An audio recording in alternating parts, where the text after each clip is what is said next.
Have you ever asked yourself, what would it look like if a literal, actual white supremacist ran for office?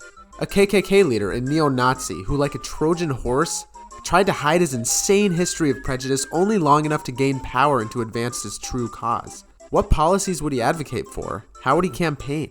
How would he do? If the idea of this interests you, then stick around, because I'm about to tell you the story of how, in 1991, the former leader of the Ku Klux Klan, David Duke, ran a very competitive campaign to become governor of Louisiana. Louisiana. Politics with some Cajun spice. Bam, bam, bam, bam, bam, bam, bam. The only way you'll ever be able to feed the balance of the people is to make that man come back and bring back some of that grub he ain't got no business with. Instead of you hearing about strip teasers, instead of you hearing about call girls, instead of you hearing about Uncle Earl crazy, if I was crazy in Galveston, if I was crazy in Mandeville, I'm still crazy. You mean your elected officials can get away with saying something like that? And you say, well, sure. While the state has become quite Republican as of late, it didn't always used to be this way. In fact, in the 1970s up until the 2000 election, Louisiana was arguably the most Democratic state in the Deep South, voting for Bill Clinton twice. Louisiana was also, as the Almanac of American Politics once described it, the closest thing we have in America to a banana republic, due to its high income inequality and what was its complete economic dependence on one thing: oil. So in the late 70s, when Americans everywhere were feeling the pain with skyrocketing oil prices and chronic gas shortages, Louisiana and its oil industry found themselves in an economic boom. And the governor at the time, Democrat Edwin Edwards, reaped the rewards. Will you help me? What are we doing? Life was good. New jobs, new infrastructure, and new programs from the oil boom all made Edwards quite popular. In fact, the French-speaking Edwards was called the Cajun King. If you can't speak French and can't cook and you're running against a Cajun who can speak French and cook, I would say you better hold on to your hat because you're going to have some problems. Bingo! Dans cette cause aujourd'hui, qui parle ta langue et qui comprend le monde français. You feel it. When you become a dead man's present, you feel his presence. You don't have to see him. There's something about that man, just like the Pope. Who was the greatest politician you've seen in Louisiana during your lifetime? My lifetime, it would have to be every time I shave and look in the mirror, I see him. And it also allowed a lot of voters to ignore the colorful politicians' womanizing, gambling, and just overall blatant corruption. As he once famously said, "It was illegal for them to give, but not for me to receive." There was very little political fallout when there was another investigation in 1976. And Edwards admitted his wife Elaine took $20,000 from lobbyists for the Korean rice industry when he was in Congress. Edwards served 2 terms, but was not allowed to run for a 3rd consecutive term in 1979. So he was succeeded by Dave Treen, who became the first Republican governor of Louisiana since Reconstruction. But in 1983, now allowed to run once again, Edwards faced off against Treen in a race that was very memorable in its own right. Why do you keep talking out of both sides of your mouth on the professional improvement program? So a person with nothing between his ears, such as you, can understand what I'm saying. Edwards had even more quotes, saying that Treen was so slow it takes him an hour and a half to watch 60 Minutes. Edwards also said that he was so confident that the only way he could lose this election is if he gets caught in bed with a dead girl or a live boy.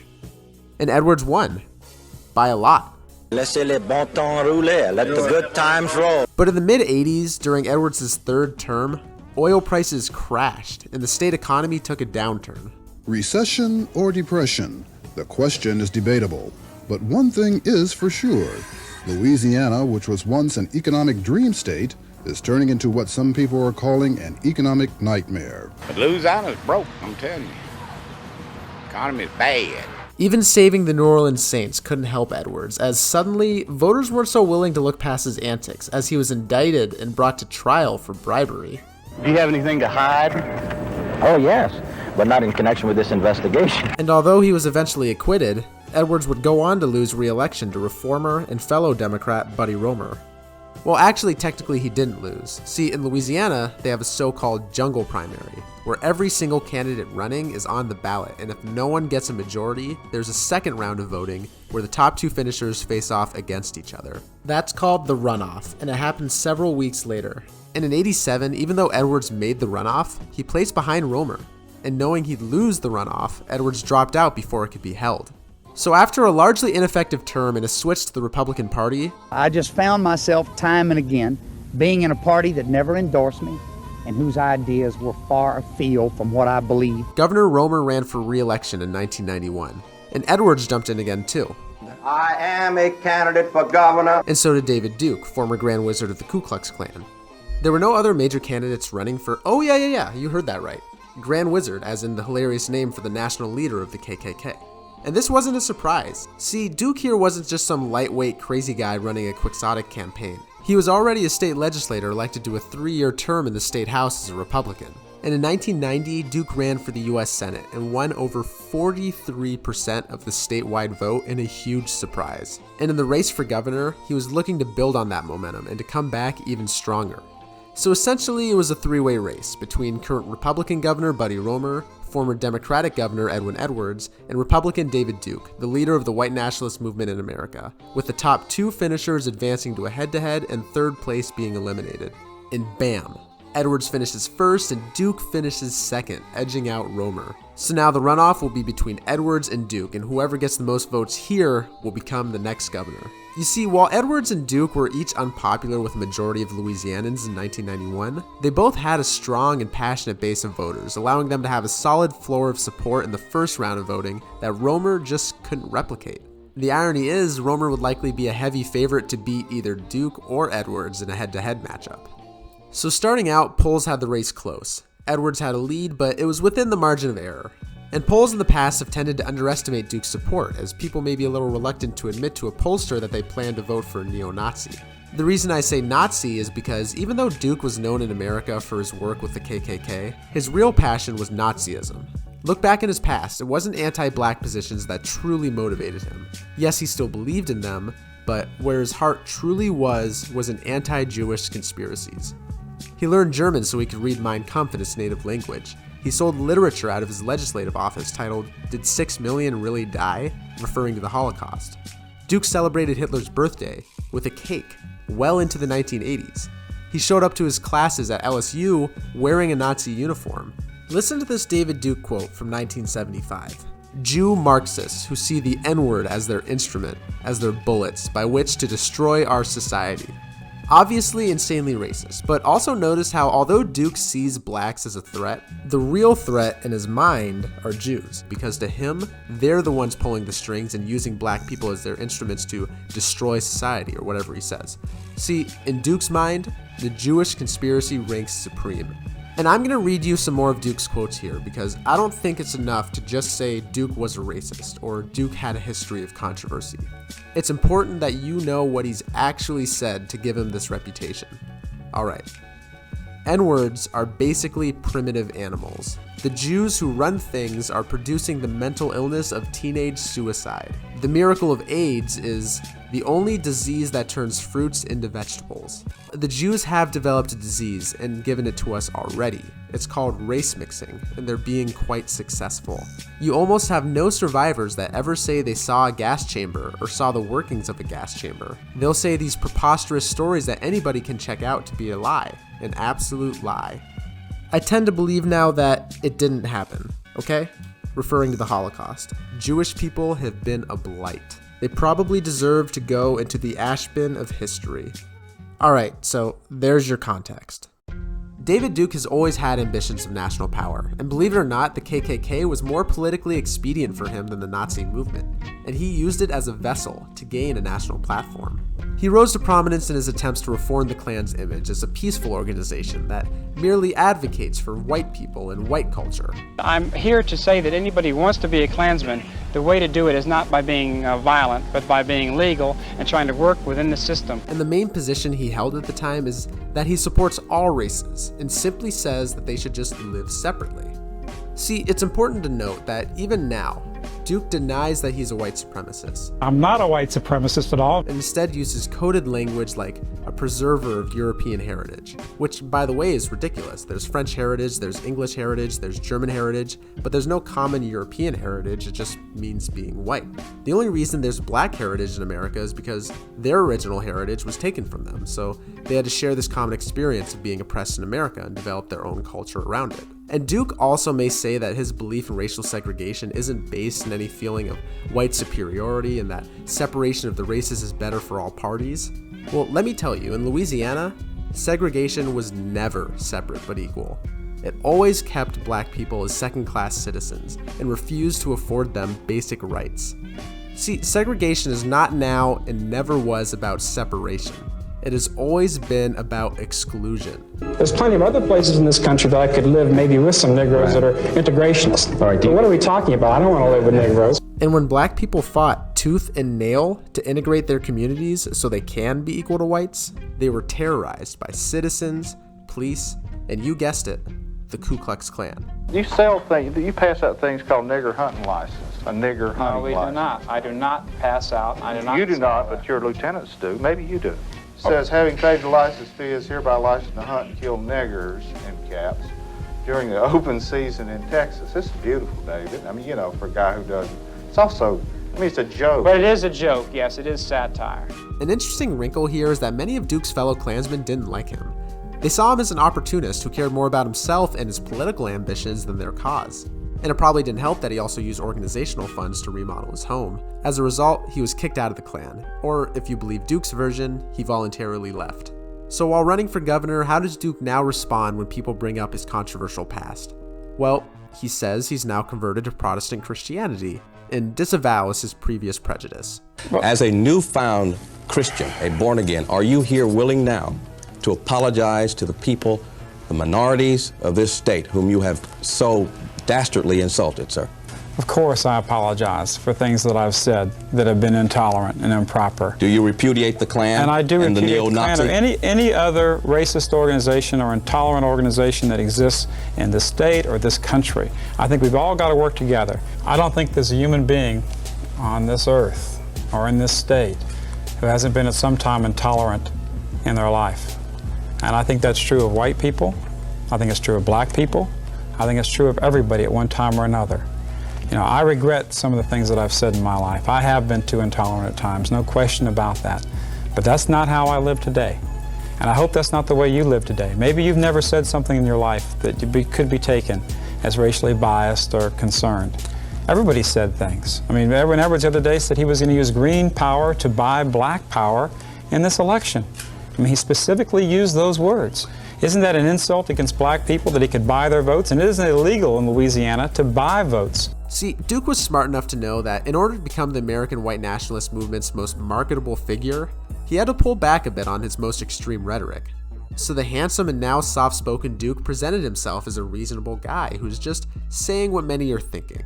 You don't even chew tobacco, huh, Mr. Duke? No, a little spearmint juicy fruit once in a while. He focused on issues that were still very much race-based, but were coded and never explicitly about black people. There's a lot of fear in this state. People have fear in their homes and on the streets from violent crime. People have fear about their children going to school. In some places, even teachers fear for their own safety, adult teachers in some of our schools in our inner cities. I have with me just a small section of the pardons and commutation of sentences of violent murderers and criminals in the state of Louisiana. We have a massive illegitimate welfare birth rate in this country. I mean, they're literally breeding faster than they can raise your taxes to pay for them all. Duke talked about welfare reform, school busing, crime. The only issue he campaigned on that wasn't a dog whistle was anti-pollution, weirdly. He also knew Edwards' biggest vulnerability was his corruption, and constantly hit him for his alleged illegal dealings. The truth is, Mr. Edwards, you've enriched yourself over the years tremendously through your political contacts. I mean, you were in court, you testified in court that you had $1 million worth of gambling debts in Las Vegas. Where did that $1 million come from? We've got to make some changes. We've got to have honesty in government. And we can't ever make a better government in this state or this nation until we begin to have clean government. Edwards would never give an inch, constantly denying that he had ever done anything illegal, and then continually refocusing the conversation on Duke's sketchy financial history.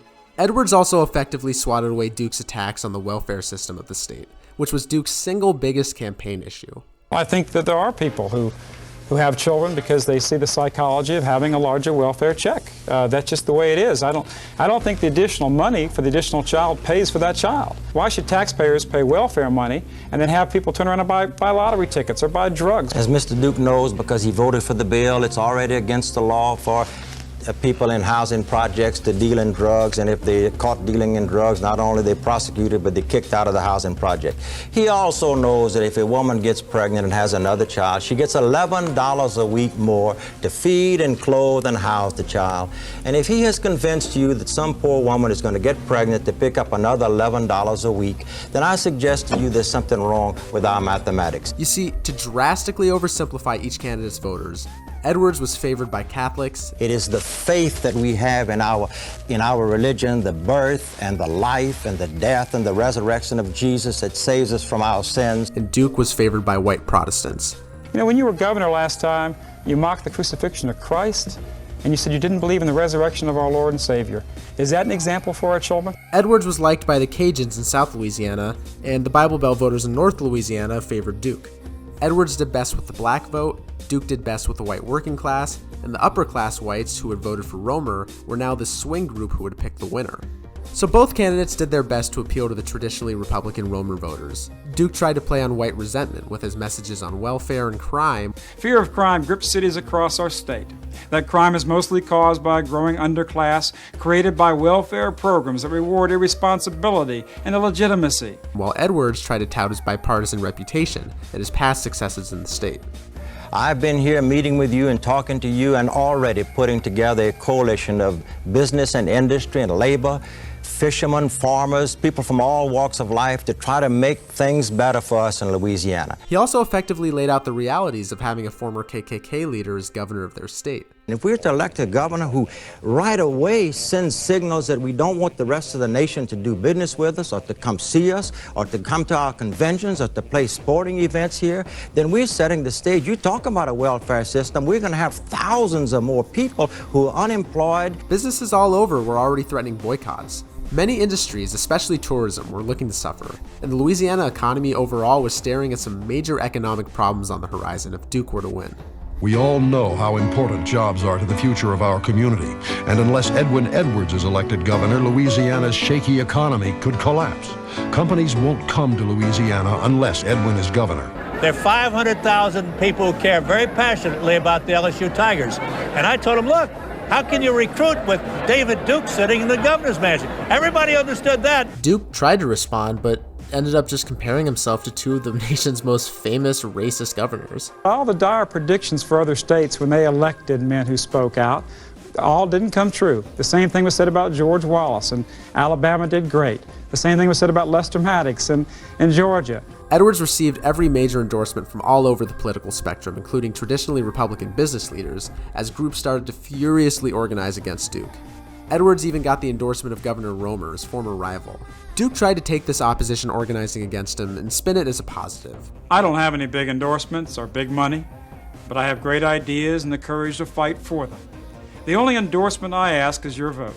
He painted himself as a populist outsider who speaks for the common men and women of the state, not for those high-up leaders of unions, bureaucracies, and organizations who gave out the endorsements. Because I don't have the special interest money that Edwin Edwards has. You know, I don't have any of the big endorsements of the political machines operating around the state. He also implied that Edwards offered many of these endorsers jobs in his administration in exchange for support, something that he'd been accused of doing several times in the past. He'll sell every office. We know what Edwin will do. Let me show you what I can do. Give me a chance. Please, vote for me for governor.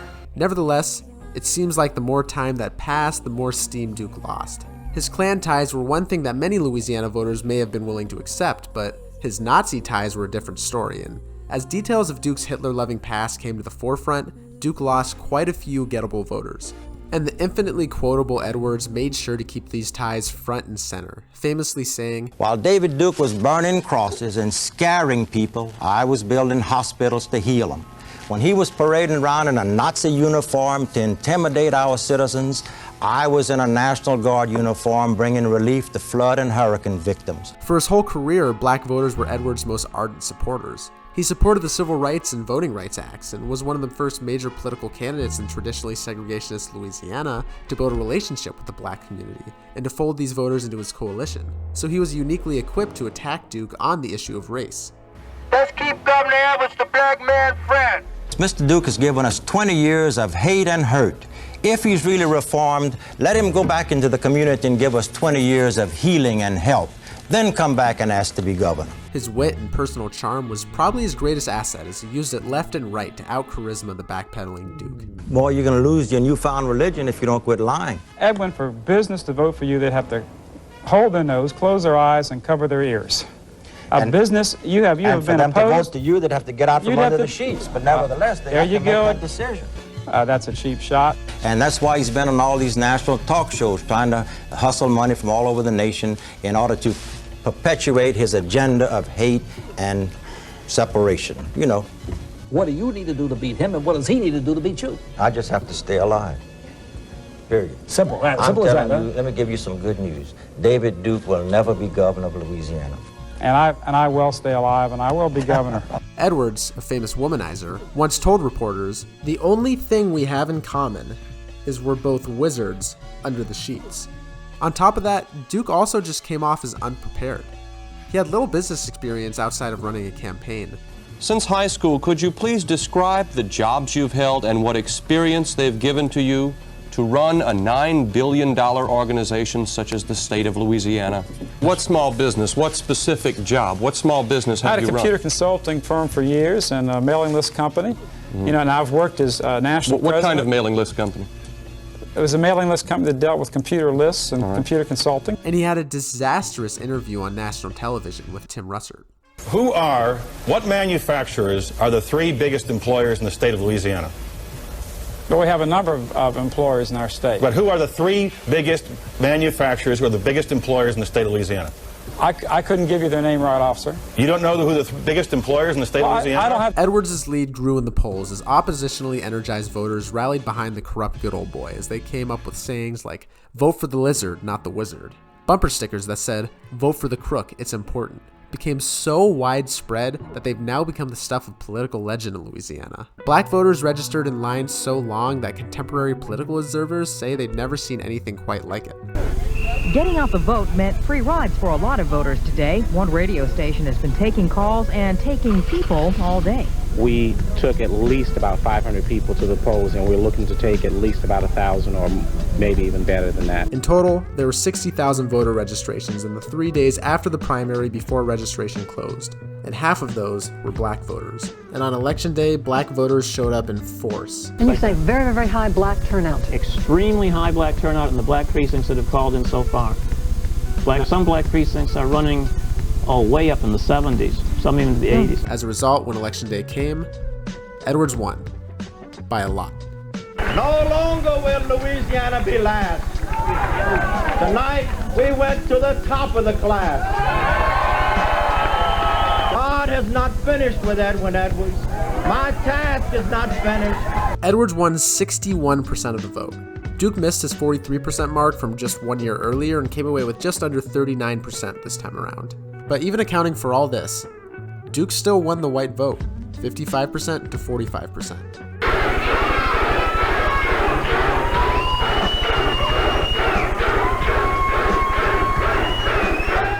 And for the rest of his life said that he won his constituency.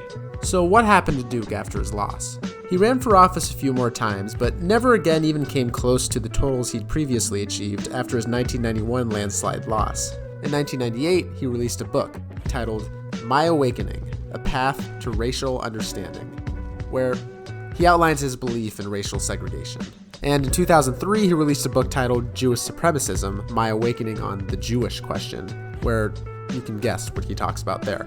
These books contain quotes like, "Communism and Zionism were born from the same Jewish soul. No one has to tell Jews to destroy Gentile pride, heritage, honor, loyalty, tradition, while at the same time building up their own. It's in their programming." And divorced from white influence and culture, they, referring to black people, reverted quickly to their genotype, increasingly typical of black societies around the world. Males exhibited exaggerated sexual aggression and promiscuity that led to the dissolution of the black nuclear family in America. Around the same time, he also says that Jews were responsible for 9/11 and that Israeli spies purposely didn't warn us about the attacks. But so much for his conversion to Protestantism and his disavowing of all previous prejudice. Do you remember that? Then throughout the 2000s and the 2010s, Duke spent much of his time overseas, trying to take his white nationalist movement international.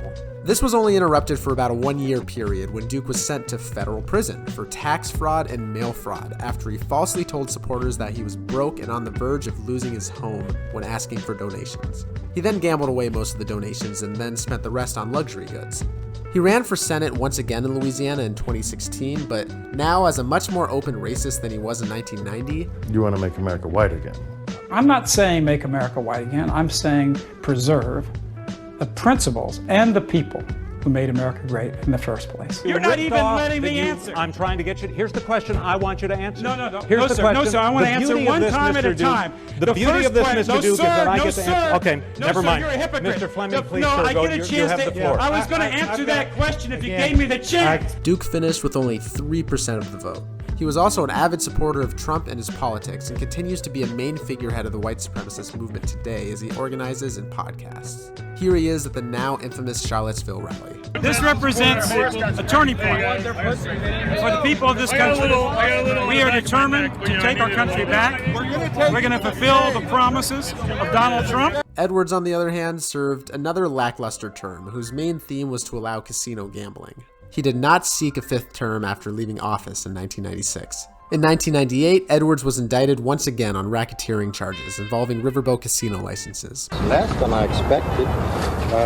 I'm not charged at all with the Oklahoma City bombing. But this time, he was finally convicted, and in 2001, sentenced to 10 years in prison. Chinese have a saying that if you sit by the river long enough, the dead body of your enemy will come floating down the river. I suppose the feds sat by the river long enough, so here comes my body. Edwin did a lot for this state, man. He's a good man. They ought to turn him free. Just a note, Edwards was literally caught on tape offering casino licenses for cash. He was extremely guilty. I'll see you at some point in the future. Where and when, I don't know. He was released on good behavior in 2011 and immediately leapt back into his favorite place, the public eye. The 83-year-old Edwards, who once said that they use his blood to make Viagra, married his prison pen pal, a 32-year-old woman, and had a kid with her. After all these years, I finally found something good to do with a Republican. Sleep with him. You can catch further details of their relationship on the hit reality TV series, The Governor's Wife. She really needs to go. Like, it's been enough for one day. Like, it's enough. Oh, you don't think I've had enough for you? Oh my God, I'm gonna choke her. Is this all about slicing tomatoes? And in the year 2014, at age 86, Edwards ran for office once again. My God is not finished with me. This time for the open seat in the heavily Republican Louisiana 6th Congressional District. He lost by a large margin, and on July 12th, 2021, Edwards passed away at the age of 93. The Chinese say if you sit by the bank of the river long enough, you will see the dead bodies of your enemies come floating by. And I did it. There's one last thing I want to say on this Duke versus Edwards race, and it's about the two ways you can interpret the end result. You can look at the fact that as recent as 1991, a racist, poorly qualified, con artist Nazi won almost 39% of the vote for the most powerful position in his state. And David Duke even won a majority of the white vote. And you know what? Sometimes the white people start sticking together. And you can take that as an example of how racism in our country didn't just disappear after the successes of the civil rights movement. How it's just another reminder to non-white and non-Christian Americans that on some level, they're not wanted in a country whose founding words are all men are created equal. My victory. And while I think that all these points are valid and true, there's another truth to be found here. The fact that voters rejected Duke, a man who had an ideology that a majority of his state believed in and supported only a few decades prior. Do you think that colored people should register and vote? Yes. You don't. And they rejected him by a pretty large margin, favoring a man who was so corrupt he would later spend almost 10 years in prison. To those who voted for me willingly and unwillingly, I like to think of how white and black voters created a coalition to repudiate Duke, who was so soundly rebuked by his fellow citizens that his political career came screeching to a halt. I was going to answer that question if you gave me the chance. You know that phrase in the Constitution, in order to form a more perfect union? More perfect. You know what that means to me? It means that in something as difficult as democracy, we're never going to achieve perfection, and we'll always have a long way to go. But we're going to keep trying to build upon our progress and to make things better. to constantly make this country more perfect, and to continue getting closer and closer to the ideal that our country was founded on, that we are all created equal. And while it may not look like it on the surface, the 1991 Louisiana gubernatorial race was an important step in the right direction, away from our racist past and toward our lofty ideals. At least that's how I like to look at it. So I don't get sad thinking a Nazi almost became governor of a state. Who will make the next assault on decency? Tonight, Louisiana won. But if the next merchant of bigotry is free of the apparent vulgar signs of the KKK and the swastika, well, the people simply reject again as we have done. Indeed, who will be next? America, be on guard.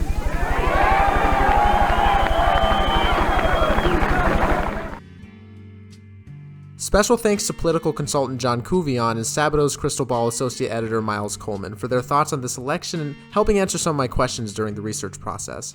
If you're interested in Louisiana politics, definitely make sure to give these guys a follow on Twitter. You can find their handles in the description. Thank you all for watching. This video took me hundreds of hours to make, so please like and subscribe, it means a lot. Also, let me know in the comments if there's any other elections you'd like me to cover. And if you like this video, make sure to check out some of these other election stories I've made. Thanks again, everyone. Until next time.